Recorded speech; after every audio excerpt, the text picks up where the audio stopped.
বলেছে আল্লাহ ইসজি সাহাবা, তোমরা কি দেখো না সূর্যের তাপে বাষ্প হয়ে গ্যাস হয়ে পানিগুলো উপরে ওঠে।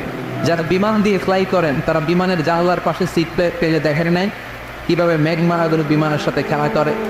এগুলো তৈরি করছে কে?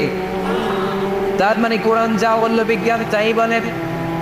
সানশাইন, সূর্যের প্রখর তাপে পানিগুলো বাষ্প হয়ে উপরে যায়, ঘনীভূত হয়, কন্ডেন্সড হয়, ঘনীভূত হয়, মেঘমালা হয়। ওই মেঘ থেকে ঝিরি ঝিরি বৃষ্টি নাজিল করে কে? আমাদের ফসল খেতে গরু যদি খাইতে আসে আমরা তারাই না। আল্লাহ কই তুই তোর ফসল ক্ষেত বাঁচানোর জন্য গরু তারাস, আমি তো আকাশে মেঘ তার। তোর এখান থেকে যে ফসল আসে এখানে ফসল উৎপাদনের জন্য পরিশ্রম তুই একা করস নাই, আমারও পরিশ্রম আছে।